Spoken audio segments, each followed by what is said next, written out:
இந்த வீடியோ பதிவில் என்ன பார்க்க போகிறோம்னா வெள்ளையாடை பற்றி தான் பார்க்க போகிறோம். வெள்ளையாடு வந்து ஒரு குட்டி போட்டுருக்கு. எதனால் ஒரு குட்டி போட்டுருக்குன்னா, ஏரியில் வந்து ஃபுல்லாக பார்த்திங்கன்னா தண்ணி ரொம்பிட்டு இருக்குது. ஆடுங்க வந்து மேய்றதுக்கு இடம் இல்லை, மேய்ச்சல் வந்து கம்மி. அதனால் இந்த டைம் வந்து ஒரு குட்டி போட்டுருக்கு. எப்பவுமே வந்து 2 குட்டி போடும். இந்த டைம் வந்து ஒரு குட்டி போட்டுருக்கு. நல்ல கலரில் போட்டுருக்கு, ஒயிட்டு பிளாக்ஸ் அந்த மாதிரி. பார்க்கவே ரொம்ப க்யூட்டாக இருக்குது. நீங்களே பார்த்தா தெரியும் குட்டி.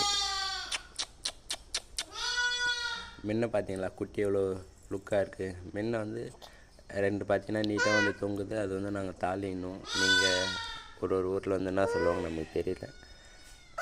அது நீட்டாக வந்து சூப்பராக இருக்குது, நல்லா குண்டுமணி மாதிரி. ஆடு வந்து அசை போட்டு நின்றுட்டு இருக்குது. நேற்று ஃபுல்லாக மேட்ச்சில் மேலே பில்லு வந்து நைட்டு ஃபுல்லாக பார்த்தீங்கன்னா ஆடுங்க வந்து அசை போட்டுகிட்டே இருக்கும். ரிட்டன் நம்ம ஏரிக்கு மேட்ச்சுக்கு ஓட்டும்போது ஃபுல்லாக மேய்ஞ்சிட்டு நைட்டு வந்து படுக்கும்போது நைட்டு ஃபுல்லாக அசை போட்டுகிட்டே இருக்கும். அப்போ தான் அதோடைய சாப்பிட்டு பில்லெல்லாம் ஜீரணம் வைக்கும். வீடியோ பிடிச்சிருந்தா நம்ம சேனலை சப்ஸ்கிரைப் பண்ணுங்கள். Bye friends.